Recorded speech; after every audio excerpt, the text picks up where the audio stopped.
Hey everyone, and welcome to another episode of the Dangers and Dragons podcast. You know the drill by now. We take these awesome stories, these epic quests and legendary adventures, and break them down. Yeah, I guess you could say I'm here to make sure we all know what's going on, to sort of dig into all that cool background stuff and figure out why things happen the way they do in these crazy stories. Exactly. Like how a hero might end up, well, let's just say in some pretty strange situations. Hmm. And speaking of strange situations, this week's tale is definitely one for the books. Make sure you hit that subscribe button and leave us a rating, okay? Yeah, definitely. So this story is all about finding connections in the most unlikely of places. We've got a wanderer who can't remember a thing about his past. And a whole clan of goblins who are cursed with the worst luck you've ever seen. Exactly. So we're going to see what happens when these two very different groups, well, they cross paths and have to figure out how to, no, I guess survive. All right, so let's start at the beginning. Our wanderer wakes up, and guess what? He's under a pile of turnips. Not exactly the heroic entrance we're used to, right? No, not at all. You usually expect a hero to, arrive with a bang, Yeah. maybe riding a dragon or something. Yeah. But under a pile of turnips, it's definitely not your typical hero's welcome. And the only thing he has with him is a worn-out sword. Doesn't know his name, his family, nothing. Just the sword. It kind of makes you wonder who he was, doesn't it? Yeah, it does. It's like a little clue, a piece of a puzzle. In a lot of stories, the sword represents the heroes past their strength. But here, that's all he has to hold on to. It's kind of sad, actually. So he stumbles into a village, hoping for some answers, maybe a little bit of help. But the village elder, she's not impressed. Sends him straight to ditch-digging duty. Yeah, she's not messing around. I guess you could say she's seen it all before. Yeah. Wandering strangers with mysterious pasts.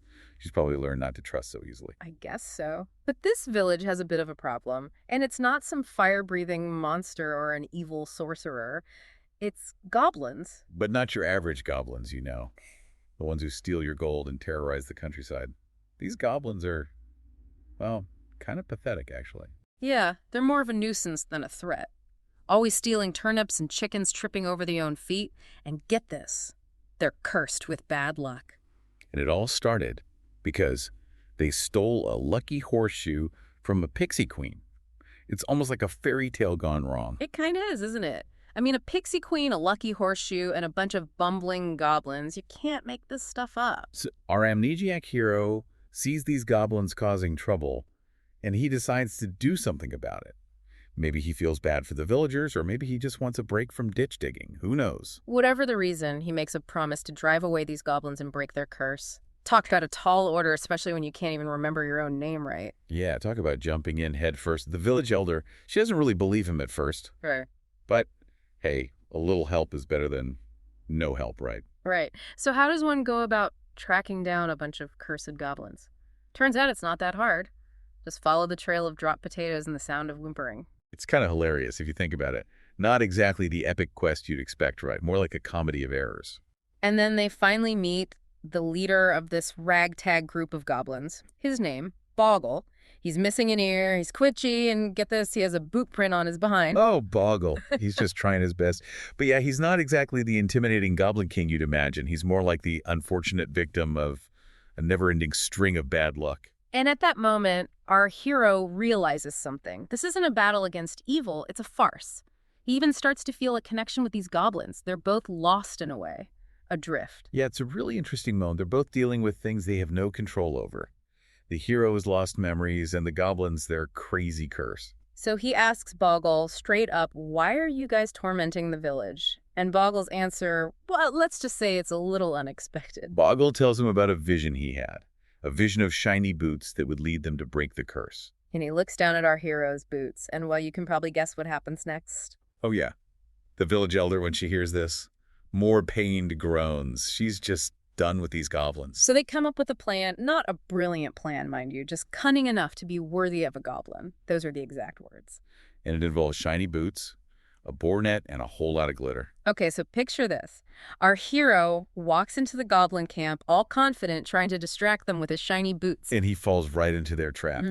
It's humiliating, but kind of funny, too. But that's not all. The village elder, she joins the party. She's decked out in fool's gold, hobbling around on a crutch, and you won't believe this, she's got a glitter bomb. Oh, yeah. It's made out of turnips and desperation.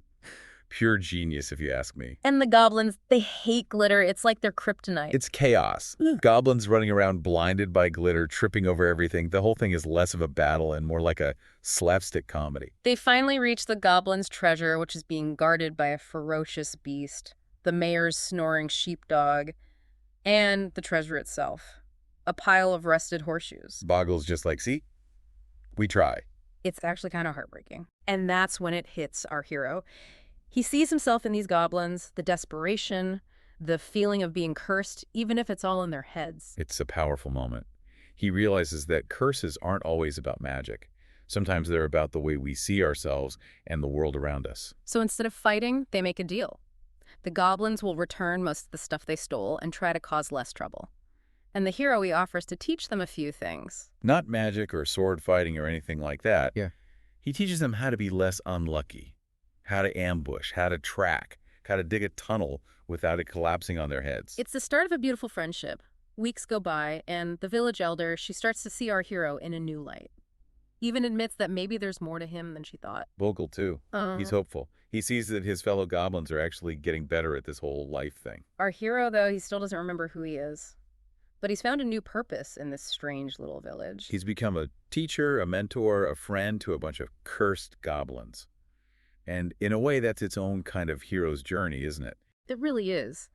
So this tale of a memoryless wanderer and a clan of unlucky goblins, it shows us that even in the most absurd situations, even with the worst luck imaginable, there's always hope. And that sometimes the greatest heroes aren't the ones with the fanciest swords or the most impressive powers.